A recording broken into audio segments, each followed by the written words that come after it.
नहीं दरिद्र कोई दुखी न दीना, नहीं कोई अबुध न अंश हीना। रामराज की संकल्पना में तुलसीदास जी ने यही लिखा, राम राज बैठे त्रैलोका, हर्षित भय गए सब सोखा। आप कहोगे इकोनॉमी की क्लास में मैं रामराज की बात क्यों कर रहा हूं? दरअसल दुनिया में समानता होनी चाहिए, समाज में समानता होनी चाहिए। किसी भी व्यक्ति और व्यक्ति के बीच भेदभाव की कोई खाई नहीं होनी चाहिए।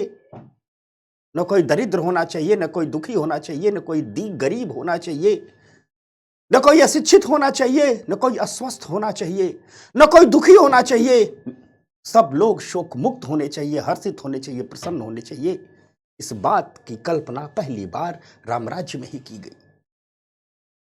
रामराज्य और कुछ नहीं है, मानव को हर प्रकार के दुखों और भयों से मुक्त करने का प्रयास है। रामराज्य में पहली बार कहा गया कि किसी किस्म की कोई असमानताएं जीवित नहीं रहेंगी, एक ऐसा शासन अस्तित्व में आएगा। दोस्तों, आज हम चर्चा करेंगे आर्थिक असमानता पर, इसलिए मुझे रामराज्य याद आया।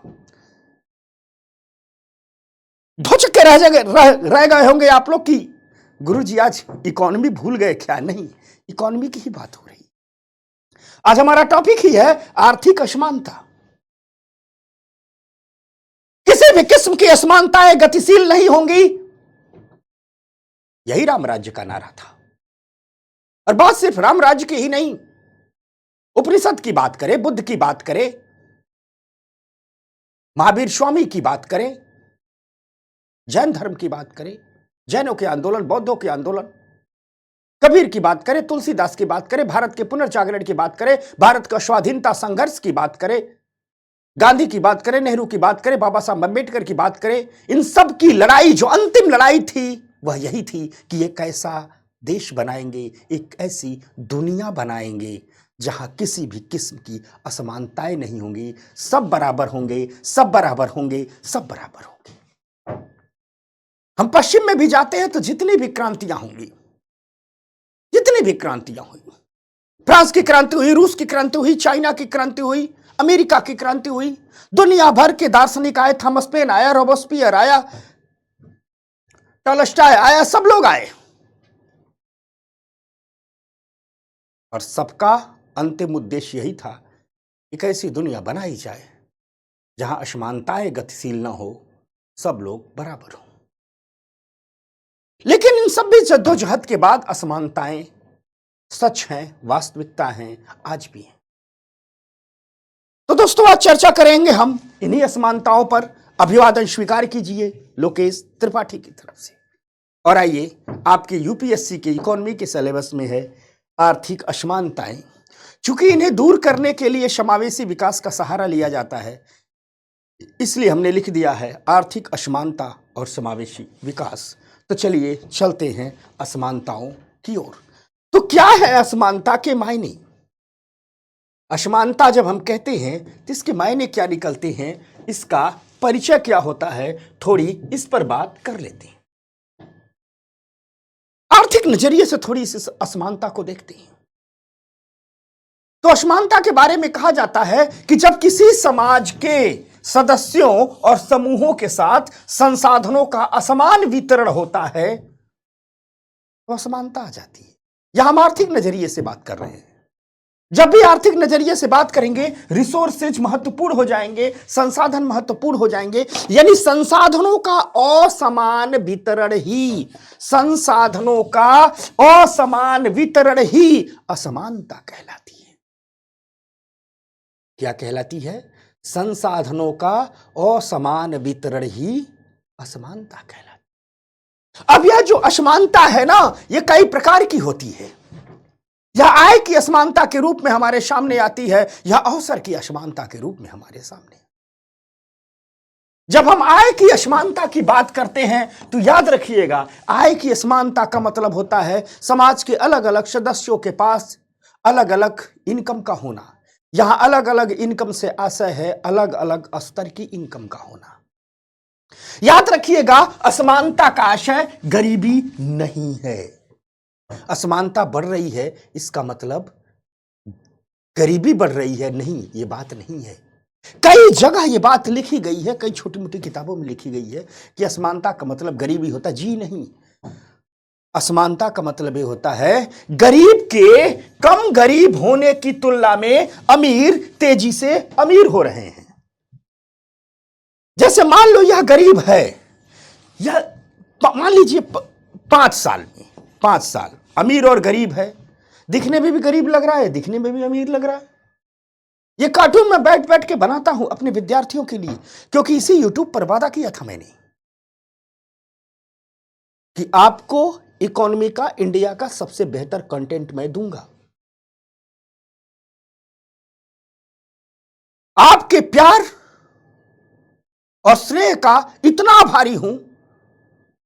आप लोग याद करते हो मुझे, मिस करते हो मुझे, 2 सप्ताह नहीं पढ़ाता हूं तो परेशान हो जाते हो। अगर मैं अपनी समस्त प्रतिभा, समस्त विद्या को आपके लिए लगा दूं, ईश्वर से कहता हूं मुझे 10-10 मुख दे दो ताकि 10 मुखों से अपने विद्यार्थियों को पढ़ाऊं। और याद रख लो, अगर मैं 10 मुखों से भी आप सबको पढ़ाऊं तो जो स्नेह और जो प्यार आप सबने मुझे दिया है, उसका लेस मात्र भी मैं चुका नहीं पाऊंगा। मैं हमेशा आप सबका ऋणी रहूंगा। मेरे विद्यार्थी कान खोल करके सुन लें, मैं फिर से कहता हूं, अगर ईश्वर मुझे 10 मुख दे दे और 10 मुख से भी आपको पढ़ाऊं तो जितना प्यार और आपने स्नेह दिया है उसका ले अंश मात्र भी मैं चुका नहीं पाऊंगा। मैं तो हमेशा हमेशा के लिए आप सबका ऋणी हो गया हूं। हां, उस ऋण का एक अंश उतारने का यही तरीका है कि अपने वादे को पूरा करो, अपने वचन को पूरा करो। जब हम यूपीएससी की तैयारी करते हैं तो इकोनॉमी एक समस्या बनती है, इकोनॉमी एक दिक्कत बनती है। कुछ लोगों को इकोनॉमी बहुत कठिन लगती है और दूसरी दिक्कत बनती है हिंदी मीडियम में इकोनॉमी में कंटेंट का अभाव है। मैंने वचन दिया है आपको, आपकी दोनों समस्याओं का मैं समाधान करूंगा। आपके पास सबसे बेहतरीन कंटेंट भी पहुंचेगा, हर टॉपिक जो पढ़ाऊंगा, और आपको सारी बातें समझा भी दूंगा। ढेर सारे क्लास हो गए हैं, आपको यकीन भी हो गया। तो इसलिए कार्टून सब बनाते रहता हूं कि ताकि आप लोगों को याद हो जाए। तो कहा जा रहा है कि आय की असमानता का मतलब गरीबी। आय की असमानता का मतलब है कि गरीब जितनी तेजी से कम गरीब हो रहा है, अमीर उसके कई गुना तेजी से ज्यादा अमीर हो जा रहा है।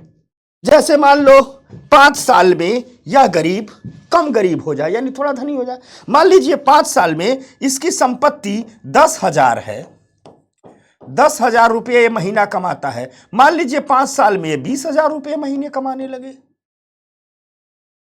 20,000 रुपये महीने कमाने लगे, यानी 5 साल में इसकी संपत्ति 2 गुना बढ़े।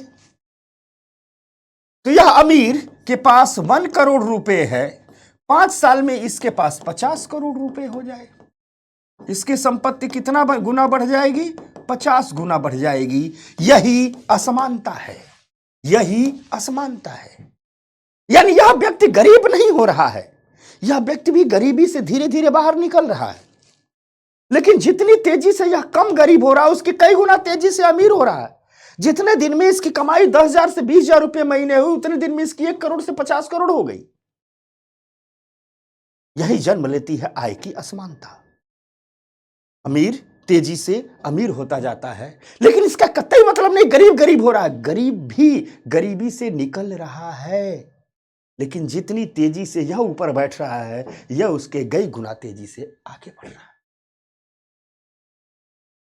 तो असमानता में सबसे पहली असमानता होती है आय की असमानता, और यहीं से आय की असमानता जन्म लेती है।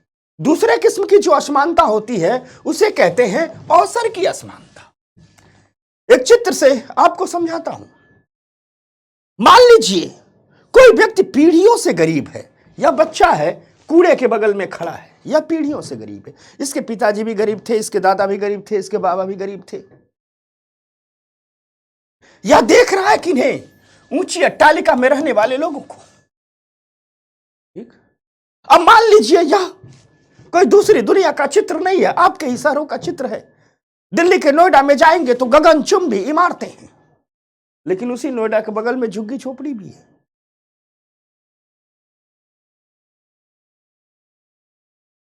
अब ये बताइए, इन घरों में जो बच्चा रहता होगा, मान लीजिए बच्चा इन घरों का है, तो जितनी बढ़िया शिक्षा, जितने बढ़िया स्वास्थ्य, जितनी बढ़िया शिक्षा, जितने बढ़िया स्वास्थ्य, जितने बढ़िया स्किल, जितने बढ़िया खेल कूद के अवसर यहां पढ़ने वाले बच्चों को मिलते होंगे, क्या इस झुग्गी झोपड़ी वाले बच्चों को मिलते होंगे? नहीं। यह बच्चा तो सिर्फ इन अवसरों को देख रहा होगा। तो जाहिर सी बात है, यह बच्चा ज्यादा योग्य होगा या यह बच्चा ज्यादा योग्य होगा? आज की पूंजीवादी दुनिया में जब यहां से कोई बच्चा निकलेगा तो इसके पास स्किल होगा, इसके पास कैपिटल होगा, यानी पूंजी होगी, तो यह बच्चा तेजी से ग्रोथ कर जाएगा। इस बच्चे का कोई दोष नहीं है, लेकिन इस बच्चे के पास बेहतर एजुकेशन नहीं होगी, बेहतर हेल्थ सर्विस नहीं होगी, तो बेहतर स्किल भी नहीं होगा इस बच्चे के पास, इस बच्चे के पास कैपिटल भी नहीं होगा, यानी यह बच्चा दुनिया में आगे बढ़ने के अवसरों से वंचित रह जाएगा। इसके लिए यह बच्चा दोषी नहीं है, दोषी है इसकी परिस्थितियां, यानी आय की ही असमानता नहीं होती है, याद रखिएगा, ठीक? अवसरों की असमानता होती है, और आय की असमानता अवसरों की असमानता को जन्म देती है। ऐसे समाज जहां पीढ़ियों से असमानता चली आ रही है, वहां निम्न आर्थिक स्थिति वाले अवसरों से वंचित होते रहते हैं। जो निम्न आर्थिक स्थिति वाले होते हैं वह अवसरों से वंचित होते रहते हैं, उनको अवसर नहीं मिलते हैं, और इससे क्या होता है, पीढ़ी दर पीढ़ी असमानता बढ़ती रहती है। तो जो हमें हर युग में असमानता दिखती है, उसकी वजह यही है कि हर युग के युवा आगे बढ़ने, जो गरीबी में जी रहे हैं, वो आगे बढ़ने के अवसरों से वंचित हो जाते, और इसलिए असमानता आ जाती, इसलिए क्या आ जाती है, असमानता आ जाती है। ये रही अवसरों की असमानता। अब अगर हम आज की दुनिया में बात करें, तो आज की दुनिया में हम कह रहे हैं कि आर्थिक असमानता तेजी से बढ़ रही है। इसका मतलब नहीं कि गरीबी बढ़ रही है, गरीबी भी कम हो रही है, लेकिन असमानता बढ़ रही है। सच है, आज की दुनिया एक अजीब से पैराडॉक्स पर खड़ी है, एक अजीब से विरोधाभास पर खड़ी है। एक तरफ गरीबी कम हो रही है, तो दूसरी तरफ असमानता बढ़ रही है। यानी हम गरीबी पर भी कमी कर रहे हैं, लेकिन दुनिया में अमीर तेजी से अमीर होते जा रहे हैं, और यही तो असमानता के बढ़ने का कारण है। तो इस आर्थिक असमानता की वजह क्या है? ठीक,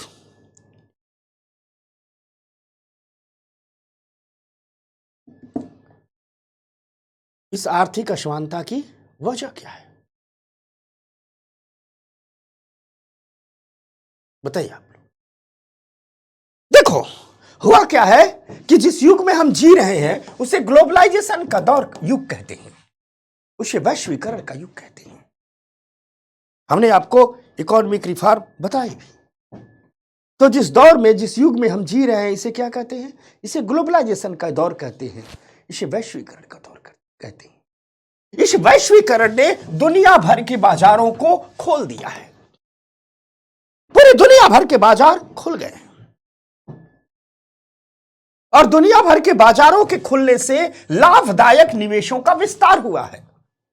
यानी दुनिया में जिसके पास भी पैसा है, वे लोग वहां तुरंत इन्वेस्टमेंट कर दे रहे हैं जहां से प्रॉफिट हो। जैसे मान लो, गूगल कहां की कंपनी है? अमेरिका की। फेसबुक कहां की कंपनी है? अमेरिका की। अमेजन कहां की कंपनी है? अमेरिका की। लेकिन वो भारत में पैसा लगा रहे हैं, क्यों?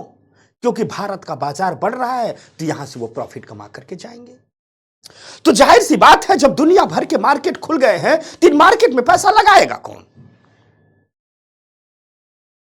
अभी अब एक एग्जांपल बताता हूं। अभी अभी मान लीजिए कावेरी नदी में, कावेरी के बेसिन में पेट्रोलियम मिला है। पेट्रोलियम खोद के निकालेगा कौन? अंबानी जी निकालेंगे। इसका एक कतई मतलब नहीं है कि सरकार उनके पक्ष में है, नहीं जी नहीं। हम आप नहीं जाएंगे निकालने के लिए। जिसके पास पैसा और टेक्नोलॉजी हो, जो पेट्रोलियम के सेक्टर में काम कर रहा है, वही तो जाकर के निकालेंगे। तो कुल मिलाजुला करके बात यही है, स्थितियां यही है। ग्लोबलाइजेशन ने पूरी दुनिया के मार्केट को एक बाजार में तब्दील कर दिया है।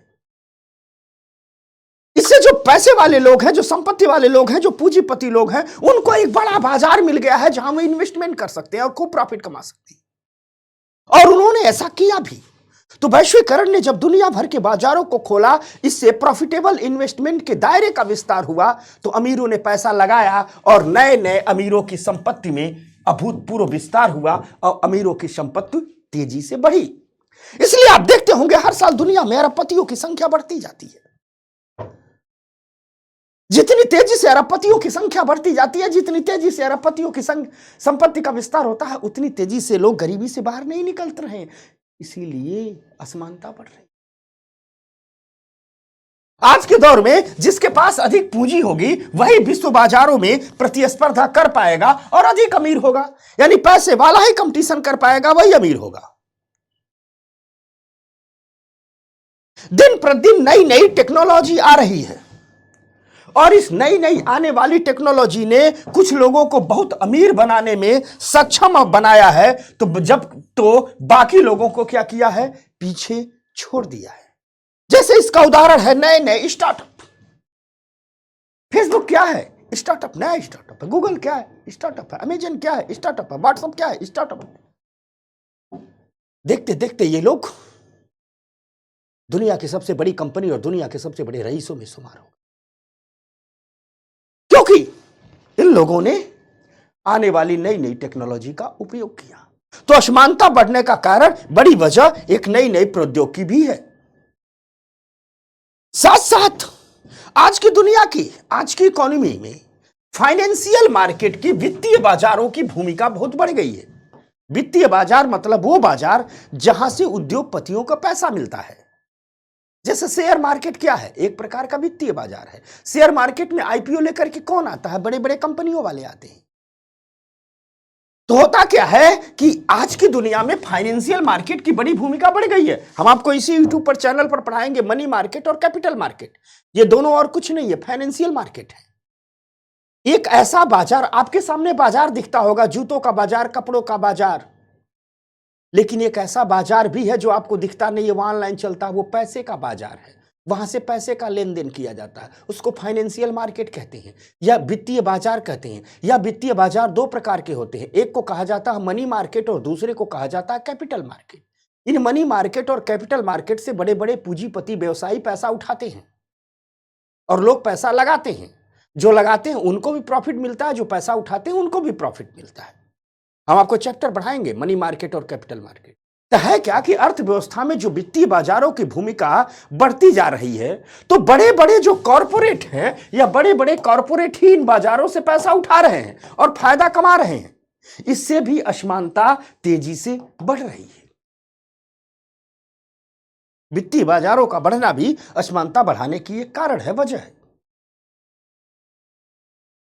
अगर हम देखें तो आज की दुनिया में वित्तीय ज्ञान, पूंजी वित्तीय बाजारों से, शेयर बाजारों से पैसा कमाने का एक माध्यम है।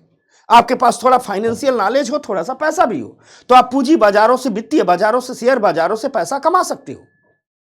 लेकिन बहुत कम लोग ही इन बाजारों से भी पैसा कमा रहे हैं, क्योंकि बहुत कम लोगों के पास ये जानकारी है। और जिन लोगों के पास फाइनेंशियल नॉलेज है, वित्तीय ज्ञान है, वो पैसा कमा करके अन्य लोगों से आगे बढ़ जा रहे हैं, अधिक अमीर होते जा रहे हैं। यह भी असमानताओं के बढ़ने की एक वजह है। यह भी देखा गया है कि सरकारों द्वारा पूरी दुनिया में सामाजिक निवेश में, सोशल इन्वेस्टमेंट में गिरावट आई है। जैसे सरकारें शिक्षा और स्वास्थ्य में जो निवेश करती हैं वो क्रमशः कम होती जा रही है। शिक्षा के क्षेत्र में भी प्राइवेट सेक्टर तेजी से आगे बढ़ता जा रहा है। आप देखिए ना, आप कहीं भी होंगे, आपके आसपास के कस्बों में ढेर सारे प्राइवेट स्कूल खुले होंगे और सब प्राइवेट स्कूल वाले खूब पैसा कमा रहे हैं। आप कहीं भी होंगे, आपके आसपास कस्बों शहरों में ढेर सारे प्राइवेट हॉस्पिटल खुल रहे होंगे, जिसके भी प्राइवेट हॉस्पिटल में खूब पैसा कमा रहे हैं। आखिर अगर सरकारें शिक्षा और स्वास्थ्य के क्षेत्र में फेल नहीं होती तो प्राइवेट सेक्टर की कंपनियां शिक्षा और स्वास्थ्य में आती कहां? अगर सरकारी स्कूल बेहतर चलने लगे तो प्राइवेट स्कूल कहां से आ पाएंगे? सरकारी हॉस्पिटल बेहतर से इलाज करने लगे तो प्राइवेट हॉस्पिटल कहां से आ पाएंगे? यानी सरकारों का जो सोशल इन्वेस्टमेंट करना चाहिए वो किए नहीं। सरकारों को शिक्षा और स्वास्थ्य के क्षेत्र में जो काम करना चाहिए वो हुआ नहीं। और फिर शिक्षा और स्वास्थ्य में कॉरपोरेट ने पैसा लगाया। कहीं प्राइवेटाइजेशन के माध्यम से पैसा लगाया, कहीं निजीकरण के माध्यम से पैसा लगाया। कुल मिला जुला करके जब सामाजिक निवेश से सरकारें पीछे हटी तो कॉरपोरेट को अवसर मिला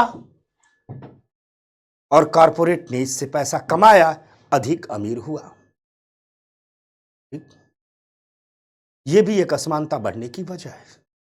अगर हम देखें तो अनौपचारिक क्षेत्र का तेजी से 1991 के आर्थिक सुधारों के बाद इस वैश्वीकरण की दुनिया में भारत समेत पूरी दुनिया में अनौपचारिक क्षेत्र का विकास उतना तेजी से नहीं हुआ जितना तेजी से होना चाहिए।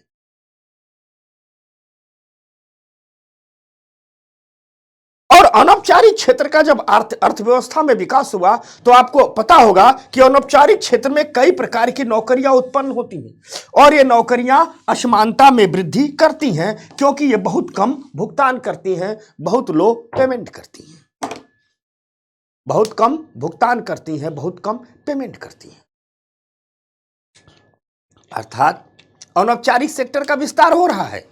ढेर सारे लोग अनौपचारिक सेक्टर में, अनऑर्गेनाइज सेक्टर में नौकरी पा रहे हैं, लेकिन पेमेंट कम करती हैं अनौपचारिक क्षेत्र की कंपनियां। और इससे वे लोग इतना ही कमा पाते हैं कि कैसे ठेलम ठेली में उनका जीवन यापन हो जाए। जीवन बेहतर नहीं हो पाता, संपत्ति का विस्तार नहीं हो पाता। यह भी वजह है असमानताओं के बढ़ने का। ठीक, तो असमानताओं को हम कम कैसे करेंगे? असमानताओं को हम कम कैसे करेंगे? असमानता को कम करना, असमानता को हम कम कैसे करेंगे? देखो,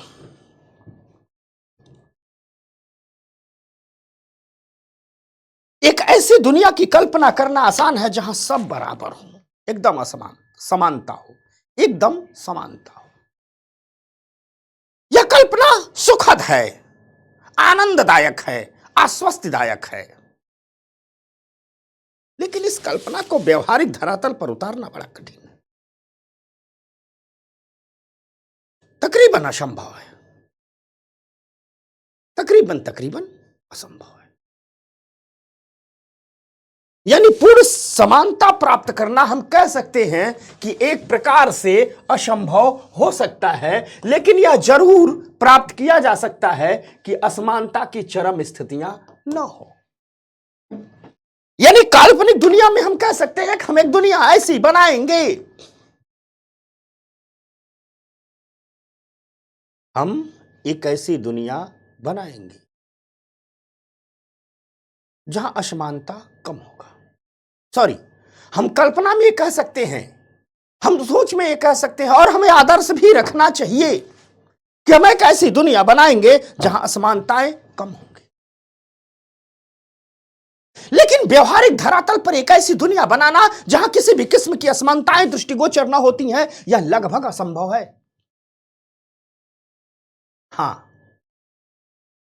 हम एक ऐसी दुनिया, एक ऐसा देश तो बना ही सकते हैं जहां असमानताओं की चरम स्थितियां उत्पन्न न हो, जहां असमानताओं की चरम स्थितियां उत्पन्न न हो, भीषण असमानता न रहे, ऐसी असमानता ना रहे कि किसी को खाने के लिए खूब मलाई मिल रही है और कोई भूखों मर रहा है। ऐसी असमानता नहीं होनी चाहिए। एक ऐसी दुनिया तो बना ही सकते हैं, एक ऐसा देश तो बना ही सकते हैं जहां असमानता की भयावह स्थितियां न हो।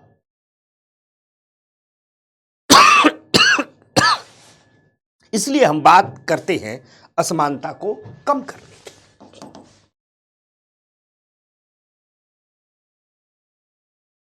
असमानता को कम कैसे किया जाएगा, इस पर विभिन्न समय में विभिन्न राय रही है। अगर हम 2000 तक की बात करें, पूरी दुनिया में सरकारों का, अर्थशास्त्रियों का 2000 तक यानी पिछले दशकों का जो तर्क था, पिछली शताब्दी का जो तर्क था, वो था और ये 2000 तक नहीं, तकरीबन 2010-15 तक था, तर्क था कि मजबूत आर्थिक विकास करेंगे तो असमानता कम हो जाएगी। यानी पिछले दशकों में माना गया कि मजबूत आर्थिक विकास असमानता कम करने का सबसे मजबूत हथियार हो सकता है। यह माना गया, सरकारों ने माना, संस्थाओं ने माना, लेकिन ऐसा हुआ नहीं। यानी पिछले दशकों में ऐसा हुआ नहीं कि हम मजबूत आर्थिक विकास करें और असमानताओं को कम कर लें। पिछले दशकों में तो नहीं हुआ। तो वर्तमान समय ने नए तर्क गढ़े हैं, नई रणनीतियां गढ़ी हैं। वर्तमान समय में माना जा रहा है कि असमानता को कम करने के लिए हमें समावेशी विकास को आगे बढ़ावा देना होगा, इंक्लूसिव ग्रोथ को आगे बढ़ावा देना होगा, इंक्लूसिव डेवलपमेंट को आगे बढ़ावा। इसीलिए हमने चैप्टर में लिख दिया है आर्थिक असमानता और समावेशी विकास। यानी आज की दुनिया, आज की संस्थाएं, आज की अर्थव्यवस्थाएं, आज के योजनाकार, आज के रणनीतिकार ये मानते हैं कि मजबूत विकास से नहीं, समावेशी विकास से असमानता दूर होगी। आप कहोगे क्या है समावेशी विकास? तो समावेशी विकास से आशय है विकास का एक ऐसा मॉडल जो अपने भीतर हाशिए के लोगों को शामिल करता है, गरीब को शामिल करता है, कमजोर को शामिल करता है, अर्थात जो पीछे छूट गए हैं उनके लिए विशेष प्रयास करता है। इसे कहते हैं समावेशी विकास। तो वर्तमान समय में असमानता को कम करने की जो सबसे बड़ी और बेहतर रणनीति पर काम हो रहा है वो यही है कि हम समावेशी विकास करेंगे तो असमानताएं क्या होगी? कम होगी। हमें तमाम लोग तर्क दे रहे हैं और ये तर्क सच भी है। तमाम लोग कह रहे हैं कि हमें ऐसी अर्थव्यवस्थाएं बनानी होगी जहां हर नागरिक आय, धन, लिंग या जाति की परवाह किए बिना जीवन की सभ्य परिस्थितियों को प्राप्त कर सके। हमें एक ऐसी इकोनॉमी बनानी होगी और इसी को कहा गया है समावेशी विकास। आज भारत सरकार, हमारे माननीय प्रधानमंत्री भी इसी ओर बढ़ रहे हैं। भारत सरकार की योजनाएं भी इसी ओर जा रही हैं। आप लोग देखते रहोगे सरकार की जितनी भी वेलफेयर स्कीम है उसमें ऐसा नहीं होता है कि किस इस आयु को देंगे, इसको नहीं देंगे, इस जात को देंगे, इसको नहीं देंगे, इस धर्म को देंगे, इसको नहीं देंगे। गरीब गरीब होता है, चाहे किसी भी वर्ग का हो, किसी भी समुदाय का हो, किसी भी पंथ मजहब का हो, और हमारी सरकारें कोई भेदभाव नहीं करती। समावेशी विकास और कुछ नहीं है। समावेशी विकास से मतलब है कि हम विकास का वह मॉडल जो आर्थिक असमानता को कम करेगा, और आर्थिक असमानता तब कम होगी जब हम समावेशी विकास के तहत ऐसी अर्थव्यवस्थाएं बनाएंगे जहां नागरिकों को आय, धन, लिंग या जात की परवाह किए बिना जीवन की सभ्य परिस्थितियां उपलब्ध होंगी। सबको एक सभ्य जीवन की स्थितियां उपलब्ध कराएंगे और इसके लिए हमें निम्न कार्य करने होंगे। तो कौन कौन से कार्य करने होंगे? तो उसमें कहा गया है कि हमें लैंगिक असमानताओं पर काबू पाना होगा।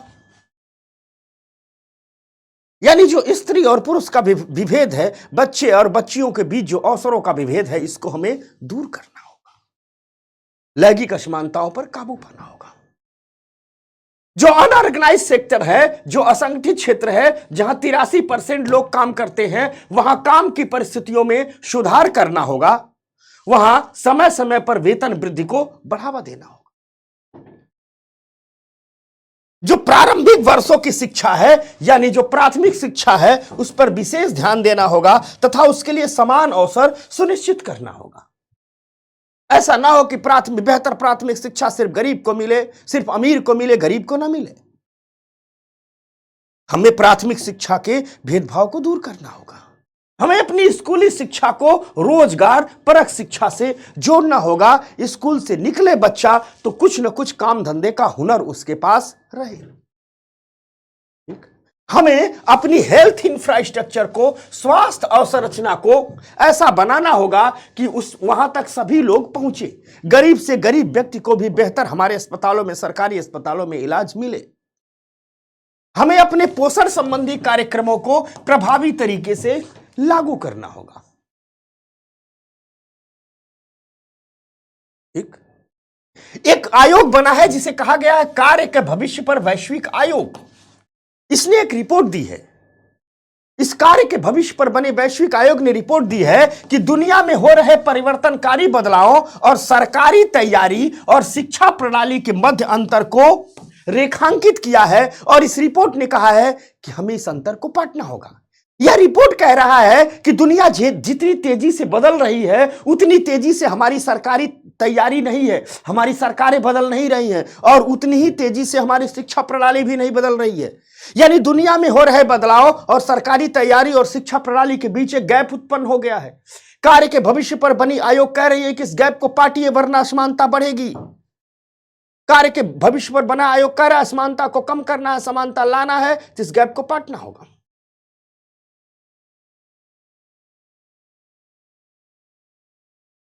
यह भी कहा गया है कि सरकारों को यूबीआई पर, यूनिवर्सल बेसिक इनकम पर गंभीरता से विचार करना चाहिए।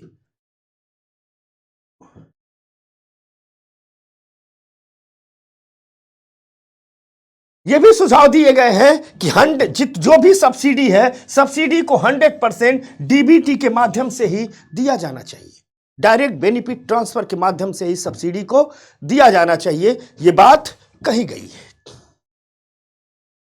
ये सब काम करेंगे तो असमानताएं दूर होंगी, असमानताएं हमारे पहुंच में आएंगी। समझ में आ गई बात? इसलिए हमने असमानता और समावेशी विकास लिखा। समावेशी विकास के लिए भी यही सब करना है। जब ये सब करेंगे ना, तो जो गरीब वर्ग है, जो असमानताओं से बुरी तरह प्रभावित हो रहा है, वो इन असमानताओं से बाहर निकल जाएगा। इसी को समावेशी कहा। साथ साथ कुछ नई किस्म की असमानताएं जन्म ले रही हैं। थोड़ा सा इन पर भी हम चर्चा कर लेते हैं, थोड़ा इन पर भी हम बात कर लेते हैं।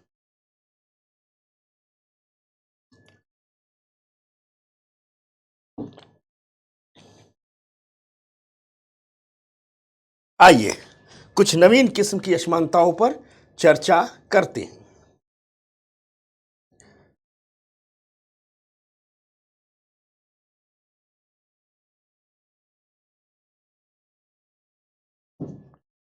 आप लोग अक्सर क्लाइमेट चेंज का नाम सुनते होंगे, आप लोग अक्सर जलवायु परिवर्तन का नाम सुनते होंगे, और साथ साथ हम सभी लोग अब जलवायु परिवर्तन को महसूस भी कर रहे हैं। जलवायु परिवर्तन पहले जब हम बच्चे थे, मैं अपनी बात बता रहा हूं, तो मैं किताबों में पढ़ता था, सोचता था ऐसा ही लोग लिख देते हैं, ऐसा होगा नहीं। लेकिन जो हमने बचपन की किताबों में पढ़ा था उसे हम महसूस कर रहे हैं।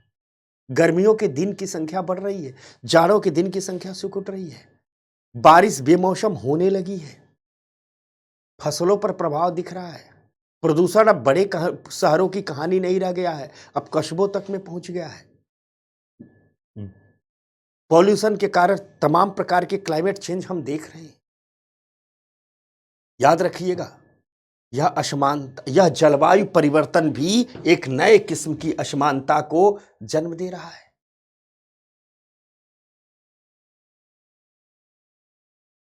विभिन्न प्रकार के विभाजनों में जी रहे इस देश में, इस दुनिया में क्लाइमेट चेंज एक नए विभाजन को भी पैदा करेगा। कैसे? तो समझाता हूं। देखो, क्लाइमेट चेंज होगा, जलवायु परिवर्तन जो धीरे धीरे होगा, क्या हो रहा है, इससे तटीय अर्थव्यवस्था को नुकसान पहुंच रहा है, कोस्टल रीजन की इकोनॉमी को नुकसान पहुंच रहा है, मछुआरे को, बागवानी खेती को नुकसान पहुंच रहा है, इसका कृषि पर प्रभाव पड़ रहा है। प्राकृतिक आपदाएं अब बारंबार आ रही हैं, कब सूखा पड़ जाएगा, कब कहां बाढ़ आ जाएगी, तूफान आ जा रही, पता नहीं चल रहा है। बीमारियों की संख्या में बढ़ोतरी हो रही है, और इन सब का ज्यादा और तेजी से और तुरंत प्रभाव किस पर पड़ता है? कमजोर जनसंख्या को या गरीब लोगों को एक तरफा अधिक प्रभावित करता है। ऐसी बात नहीं अमीरों को नहीं प्रभावित करेगा, अमीरों को भी प्रभावित करेगा, लेकिन गरीब लोगों को डायरेक्ट तेजी से प्रभावित करेगा। इससे भी असमानता बढ़ती है। इसीलिए कहा गया है जलवायु परिवर्तन भी एक नए किस्म के विभाजन को जन्म देगा।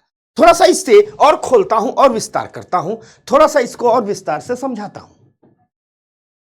होगा क्या कि बागवानी और कृषि की लागत पर जलवायु परिवर्तन के कारण प्रभाव पड़ रहा है, खाद्यान्न महंगे हो रहे हैं, इससे खाद्य महंगाई बढ़ रही है, तूफान, बाढ़, अत्यधिक शुष्क मौसम के कारण बार बार प्राकृतिक आपदाएं आ रही हैं। प्राकृतिक आपदाएं गरीब लोगों को सबसे अधिक प्रभावित करती हैं, उनका आर्थिक संकट, रोजी रोटी का संकट जाता है, जीवन की हानि होती है। खुले में काम करने वाले मजदूरों पर प्रतिकूल प्रभाव पड़ता है। 5 दिन की ठंडी हो गई है, इतनी कड़कड़ाती हो गई है कि पूछो मत। गर्मी इतनी भवाए हो गए कि गर्मी में मई जून के महीने में मजदूर बाहर काम नहीं कर पाता है, नहीं काम कर पाता है तो मजदूरी कहां से मिलेगी। मलेरिया की बीमारियां तेजी से बढ़ रही हैं, डायरिया बढ़ रही है, बच्चे के बौनेपन पर प्रभाव पड़ रहा है, लोगों की औसत हाइट कम हो रही है। इसलिए कहते हैं कि जलवायु परिवर्तन भी एक प्रकार की असमानता को बढ़ा रहा है। ठीक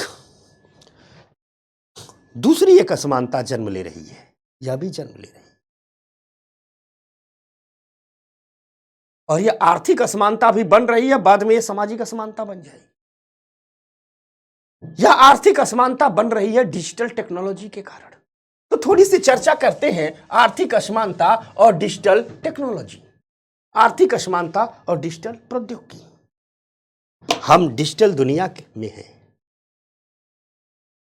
हम आपसे जुड़े भी कैसे हैं, डिजिटल, हम आपको पढ़ा भी कैसे रहे हैं, डिजिटल। अच्छा, शांति से गौर से बैठना, सोचना कि आज हमारे जीवन को डिजिटल दुनिया कितना प्रभावित कर रही है। प्रभावित कर रही है कि नहीं कर रही है, बताओ। कर रही है ना? आंख मूंद के सोचो। अरे वीडियो देखना तो तुम लोग तो आंख मूंद के सोचना। प्रभावित कर रही है ना? और हर दिन नई टेक्नोलॉजी, हर दिन नए ऐप आ रहे हैं, हर दिन नई टेक्नोलॉजी अपग्रेड हो रही है। मैं अक्सर कहता हूं कि दुनिया तेजी से प्रगतिशील और नियमित रूप से नए नए उभरते कदमों के बीच खड़ी है। मेरे शब्द हैं, मैं कहता हूं लोगों से कि दुनिया तेजी से प्रगतिशील और नियमित रूप से उभरते नए नए कदमों के बीच खड़ी है। रोज नई नई चीजें आ रही हैं, तेजी से विज्ञान और प्रौद्योगिकी में विकास हो रहा है, जेनेटिक इंजीनियरिंग में काम हो रहा है, आर्टिफिशियल इंटेलिजेंस का तो पूछिए मत, कृत्रिम बुद्धिमत्ता में तेजी से काम हो रहा है, कंप्यूटर में बहुत तेज प्रगति हो रही है। और ये जो सारी की सारी प्रगति हो रही है ना, इसने बाजार और समाज दोनों पर व्यापक रूप से प्रभाव डाले, मार्केट को भी प्रभावित किया है और समाज को भी प्रभावित किया है। आप लोग खुद देख रहे होंगे, जिनकी बात आगे नहीं बढ़ पाती थी, सोशल मीडिया से उनकी बात कैसे आगे बढ़ पाती है। तमाम तरह के लोगों को सोशल मीडिया ने हीरो बना दिया है, कुछ अच्छे भी हीरो बना दिए और बुरे तो ज्यादा बनाए हैं। आज सोशल मीडिया से तमाम प्रकार के दंगा फसाद हो जाते हैं, तो इस सोशल मीडिया से तमाम अच्छी चीजें भी आती हैं। मार्केट भी को भी तेजी से सोशल मीडिया प्रभावित कर रही है। फेसबुक पर कुछ दिखिए, उसी से जुड़ा मिला जुला ऐड आ जाएगा। ई कॉमर्स इतनी तेजी से बढ़ रहा है कि बहुत जल्दी आपके पड़ोस वाला जो परचून की दुकान थी वो बंद हो जाएगी, वो बेरोजगार हो जाएगा। यानी बाजार और समाज दोनों पर यह डिजिटल टेक्नोलॉजी बहुत असर डाल रही है। और इस डिजिटल टेक्नोलॉजी ने दो अलग अलग प्रभाव डाला है। इससे कुछ असमानताएं तो कम हुई हैं, तो कुछ नई नई असमानताओं ने जन्म भी लिया है। कुछ असमानताएं कम हुई हैं, कुछ नई नई असमानताओं ने जन्म भी लिया।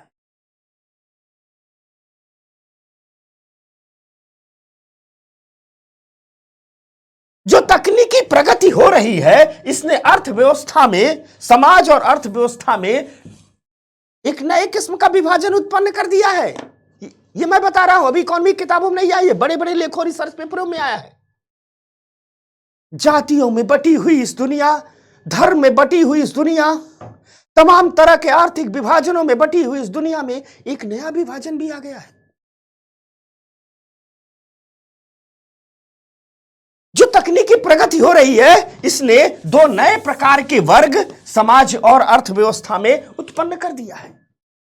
दो नए वर्ग उत्पन्न कर दिया है। ये वर्ग समाज में भी है, इकोनॉमी में भी है। और इन दो वर्गों ने समस्त प्रकार के जातिगत विभाजन, धार्मिक विभाजन, सबकी सीमाओं, लैंगिक विभाजन, सबकी सीमाओं को तोड़ दिया है। आप कहोगे ये दो वर्ग कौन है गुरुजी?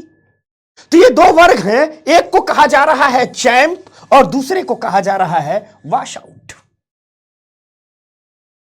ये दो नए वर्ग हैं, एक को कहा जा रहा है चैंप और दूसरे को कहा जा रहा है वॉश आउट।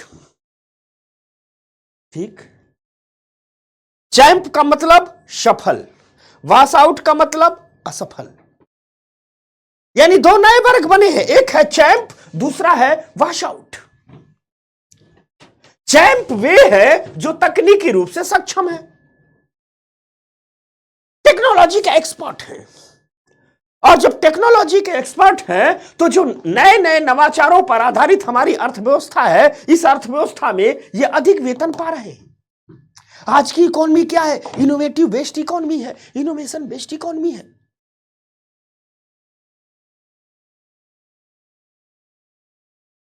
इस नई इनोवेशन बेस्ड इकोनॉमी में, नवाचार आधारित अर्थव्यवस्था में, आप कहोगे नवाचार क्या होता है? तो नवाचार का मतलब होता है काम करने के विभिन्न विभिन्न तरीके।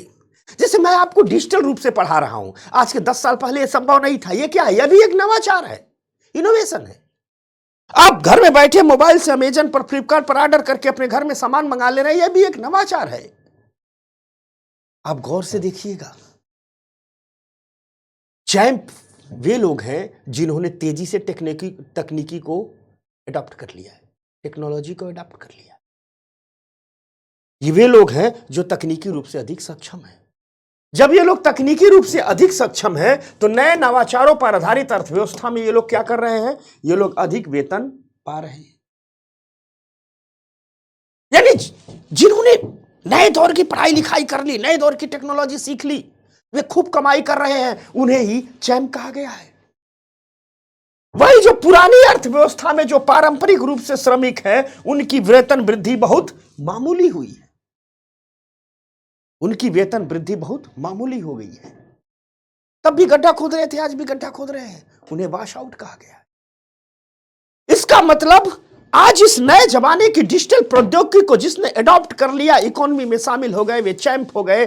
और जो इस डिजिटल टेक्नोलॉजी से, नई स्किल से, नए हुनर से, नए इनोवेशन से छूट गए, वे वॉश आउट हो।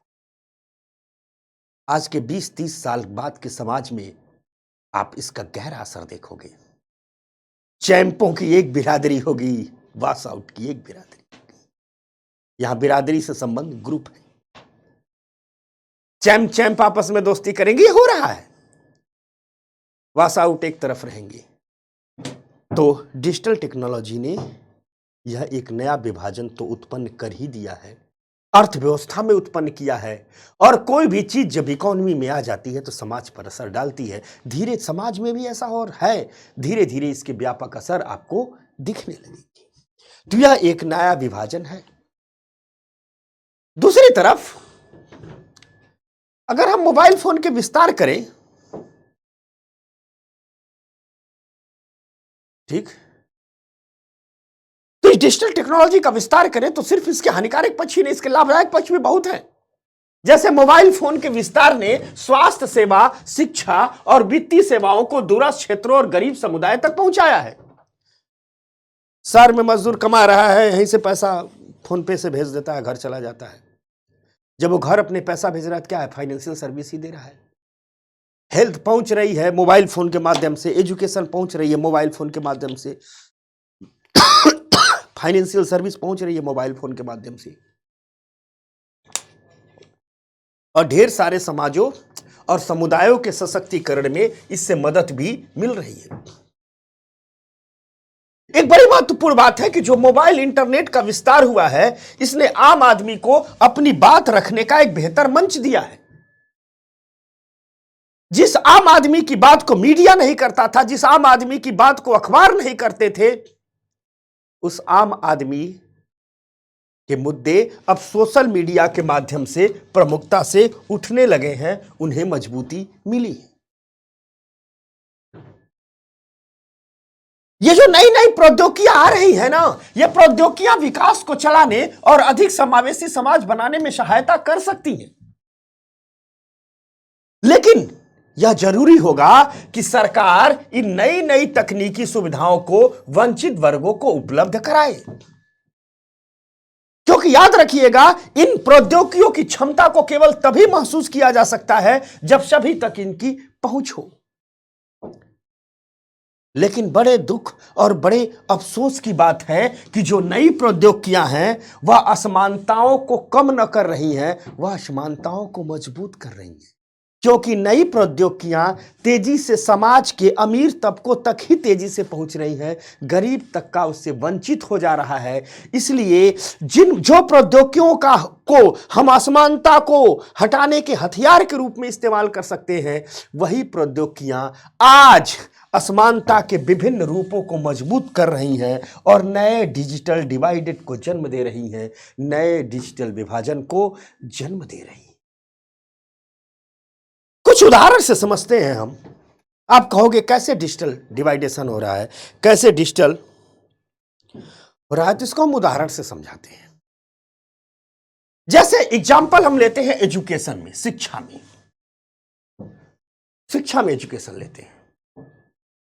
जो ये ऑनलाइन शिक्षा है ना, इस ऑनलाइन शिक्षा में जो विशेषाधिकार प्राप्त वर्ग है, यानी जो पैसे वाला वर्ग है, वह आगे निकल जाता है, क्योंकि उसके पास जुड़ी सुविधाएं होती है। भैया, घर में इंटरनेट होगा, लैपटॉप होगा, टैब होगा, हाई फाई मोबाइल होगा, तभी न बच्चा पढ़ेगा।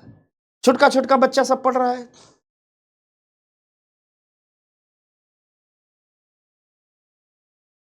कोरोना काल का एक सर्वे है, कोरोना के दौरान का सर्वे किया था एनसीईआरटी ने, जो एनसीईआरटी जिस संस्थान की हम किताबें पढ़ते हैं, सर्वे बड़े महत्वपूर्ण संस्थानों ने सर्वे किया था। इस सर्वे में 3 संस्थान शामिल थे। एनसीईआरटी ने एक संस्थान था, दूसरा था अजीम प्रेमजी फाउंडेशन और तीसरा संस्थान था ऑक्सफैम। इस एनसीईआरटी, अजीम प्रेमजी फाउंडेशन और ऑक्सफैम द्वारा जो सर्वे किया गया, तो उससे पता चला कि 27% से लेकर के 60% तक लोग डिवाइस यानी उपकरण अर्थात मोबाइल, लैपटॉप, टैब इत्यादि तथा डेटा पैक खरीदने में असमर्थता के कारण ऑनलाइन कक्षाओं तक पहुंच नहीं बना सके। कोरोना का लॉकडाउन लग गया। जो गरीब आदमी है, निम्न मध्यम वर्गीय आदमी है, उसको चिंता थी, पता नहीं कब तक चलेगा। जो पैसा है उसे खाने के लिए रखेंगे कि मोबाइल और लैपटॉप खरीदेंगे कि डेटा पैक खरीदेंगे, नहीं खरीद सके। और 27 से लेकर के 60% लोग, कहीं 60% लोग, तो कहीं न्यूनतम 27%, कहीं 35%, कहीं 40%, यानी पूरे देश की स्थिति 27 से 60 के बीच की थी। और ये मैं नहीं कह रहा हूं, ये भारत के सर्वश्रेष्ठ संस्थान एनसीईआरटी, अजीम प्रेमजी फाउंडेशन और वैश्विक स्तर का संस्थान ऑक्सफैम कह रहा है। तो जाहिर सी बात है, जब ये लोग कक्षाओं तक पहुंच नहीं बना सके, तो स्वाभाविक सी बात है इनकी पढ़ाई लिखाई पर असर पड़ा। और उस दौरान जिन लोगों के पास पैसा था, डेटा पैक था, वे लोग कक्षाओं तक पहुंच बना सके और वे लोग पढ़ाई लिखाई में आगे चले गए। यानी कोरोना काल में जो डिजिटल एजुकेशन फैला, ठीक, कोरोना काल में जो डिजिटल एजुकेशन फैला, इस डिजिटल एजुकेशन ने भी एक प्रकार की असमानता को जन्म दिया। वहीं हम स्वास्थ्य में अगर डिजिटल असमानता की बात करें, तो नए नए प्लेटफॉर्म उभर करके आ रहे हैं, नए नए हेल्थ ऐप सरकारें लेकर के आ रही है। ये नए नए प्लेटफॉर्म और नए नए हेल्थ ऐप गरीबों को स्वास्थ्य सुविधाओं से वंचित कर सकते हैं। क्यों? क्योंकि स्लॉट बुक करना फोन कंप्यूटर के बिना बहुत कठिन हो सकता है और गरीब वर्गों के पास न तो डिजिटल एजुकेशन होता है और न तो डिजिटल डिवाइडेस होती हैं। इसलिए हेल्थ सर्विस उपलब्ध कराने में भी एक डिजिटल डिवाइडनेस देखी जा रही है। हेल्थ सर्विस, जब से हम हेल्थ को डिजिटल तरीके से उपलब्ध कराने लगे हैं, तब से एक प्रकार का विभाजन हमें देखा जा रहा है, असमानता देखी जा रही है। तो यह तो रही तकनीकी आधारों पर असमानता। 3 नए किस्म की असमानता आई है। पहली असमानता जो नई आई है, क्या है? क्लाइमेट चेंज के कारण। दूसरी जो नई आई है वो है डिजिटल टेक्नोलॉजी के कारण। और तीसरी जो नई आई है वह ग्लोबलाइजेशन के कारण आई। तो हमने समझा कि क्लाइमेट चेंज कैसे असमानता को बढ़ा रहा है, हमने समझा डिजिटल डिवाइडेड डिजिटल टेक्नोलॉजी कैसे असमानता को बढ़ा रही है। अब हम समझेंगे वैश्वीकरण कैसे असमानता को बढ़ा रही है। तो वैश्वीकरण और असमानता, देखो ग्लोबलाइजेशन,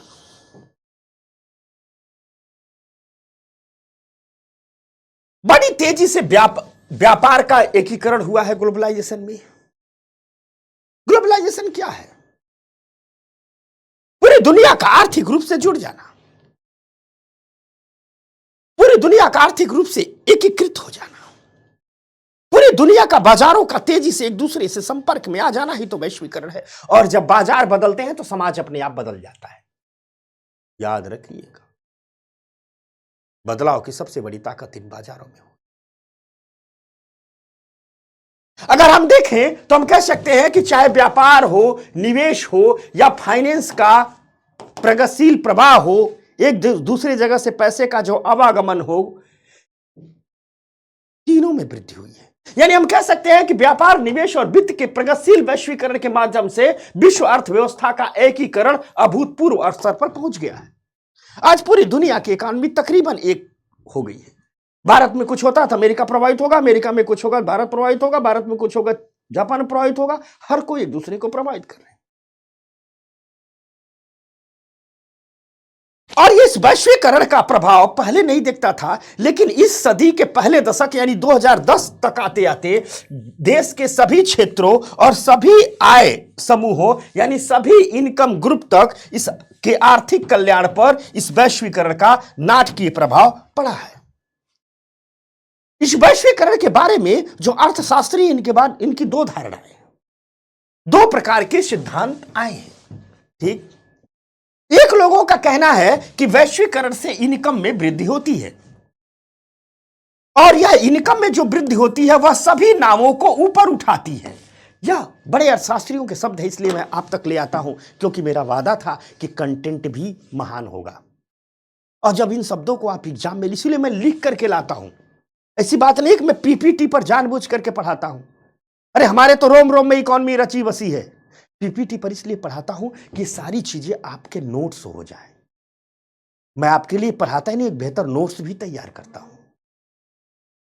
तो जो कुछ लोगों का कहना है कि सभी नावों को ऊपर उठाती है, यह मुहावरा है। सभी नावों को ऊपर उठाने का मतलब, किसी नाव है तो उसमें क्या है, ढेर सारी नाव नदी में चल रही है, समुद्र में चल रही है, उसमें विभिन्न प्रकार के लोग बैठे रहे हैं, सभी नाव ऊपर जा रही है, यानी अमीर गरीब सब ऊपर उठ रहा है।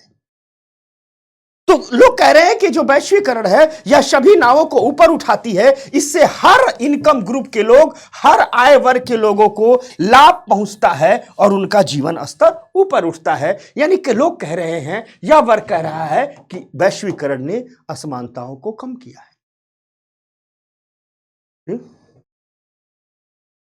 वही जो दूसरे सिद्धांत वाले लोग हैं, ये कह रहे हैं कि वैश्वीकरण से देशों के समग्र आय में तो सुधार हुआ है, देशों की संपत्ति तो बढ़ी है, इसमें कोई संशय नहीं है, लेकिन जो संपत्ति बढ़ी है, जो आय में सुधार हुआ है, इसका बंटवारा समाज के सभी वर्गों में समान रूप से नहीं हुआ है और वैश्वीकरण ने असमानताओं को और तीव्र किया है।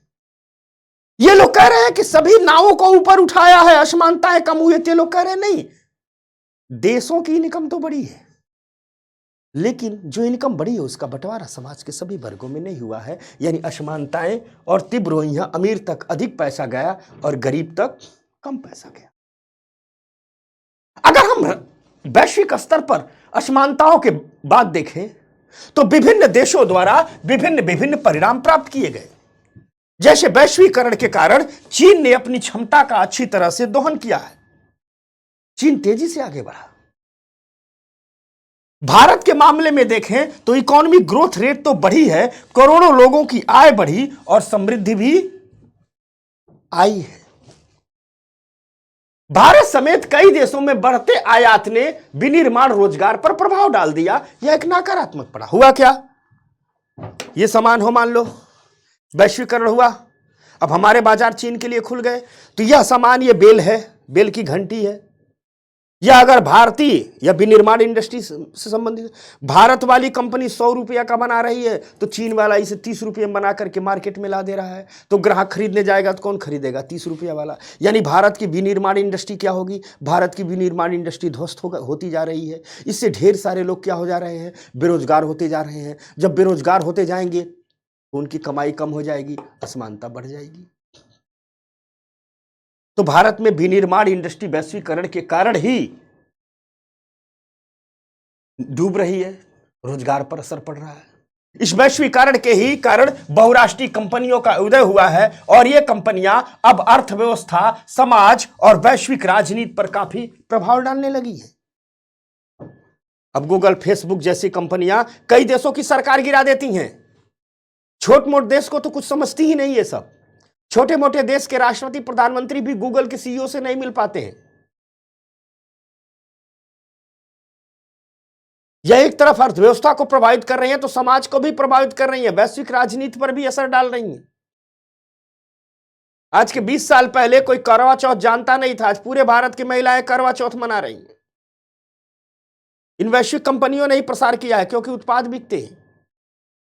20-30 साल पहले बहुत कम लोग वैलेंटाइन डे मनाते थे। अभी 14 फरवरी आएगा, ऐसा लगेगा कोई राष्ट्रीय महोत्सव है। हर युवा युवती वैलेंटाइन डे के दिन पागल हुआ पड़ा है।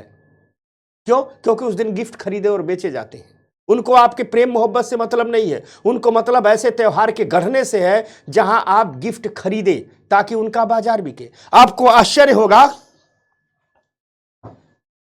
कि भारत में गुलाब की सप्लाई करने के लिए वैलेंटाइन डे पर चीन स्पेशली गुलाब की खेती करवाता है। भारत इतना गुलाब का मांग हो जाता है वैलेंटाइन डे के अवसर पर, चीन स्पेशली खेती करवाता है, बड़े बड़े जहाजों से भेजे जाते हैं।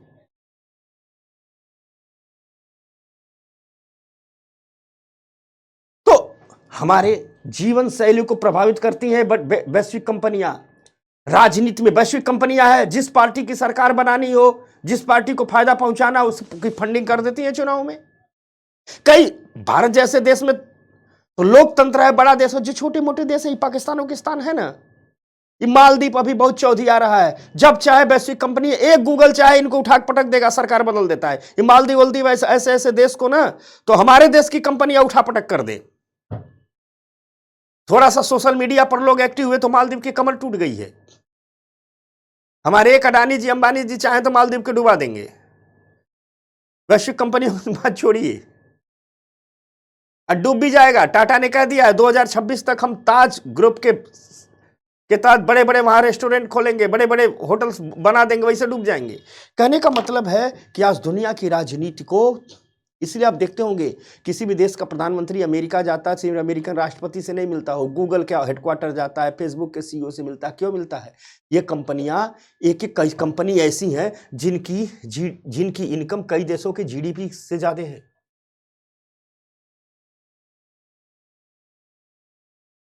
ठीक, तो वैश्वीकरण के कारण जो बड़ी कंपनियों का उद्भव हुआ, यह अर्थव्यवस्था, समाज और वैश्विक राजनीति पर काफी प्रभाव डाल रही है। जो फाइनेंशियल मार्केट का प्रसार हुआ, अब भारत का आदमी भी अमेरिका शेयर मार्केट में पैसा लगा सकता है, अमेरिका की आदमी भी इंडियन शेयर मार्केट में पैसा लगा सकता है। इससे क्या हुआ? इस वित्तीय बाजारों का जो वैश्विक प्रसार हुआ, इसने अमीरों को और अधिक अमीर बना दिया, क्योंकि इन बाजारों तक कारपोरेट की ही पहुंच थी। अब अमेरिकन शेयर मार्केट में अमीर आदमी पैसा लगाएगा भाई।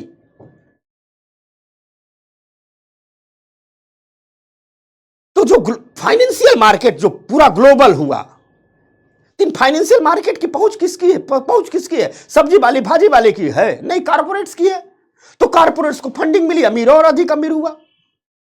कुछ क्षेत्र के उद्योगपतियों ने अपनी संपत्ति में बहुत बड़ा विस्तार देखा, क्योंकि बाजार का भी विस्तार बहुत तेजी से हुआ है। अधिक विकसित क्षेत्र के विकास के लिए पिछड़े क्षेत्रों का तीव्रता से दोहन किया गया। ये कई देशों के पिछड़े क्षेत्र हैं, इनका तीव्रता से दोहन किया गया। बड़ी बड़ी कंपनियां आई, छोटे छोटे देशों में गई और कहीं कि हम आपके यहां खनन करेंगे, आपका विकास करेंगे, आपका बेल आउट पैकेज देंगे। निर्धन देशों के पास टेक्नोलॉजी नहीं थी, कहे ठीक हमारे यहां खनन कीजिए, लोहा कोयला ले जाइए, हमें भी हिस्सा दीजिए। लेकिन सच क्या है? सच यह है कि पिछले 2 दशकों में यानी 2000 से लेकर के 2020 तक के आंकड़े अगर देखा जाए तो विकसित देशों से निर्धन देशों को 50 से 80 बिलियन डॉलर की विदेशी सहायता राशि प्रतिवर्ष मिलती है। वहीं इसी दौर में, इसी 20 साल में निर्धन देशों से धनी देशों को 500 से 800 बिलियन डॉलर का स्थानांतरण हुआ है, अर्थात संपत्तियां विकसित देशों से गई है। मदद दे रहे हैं और सब माल इनका ले जा रहे हैं।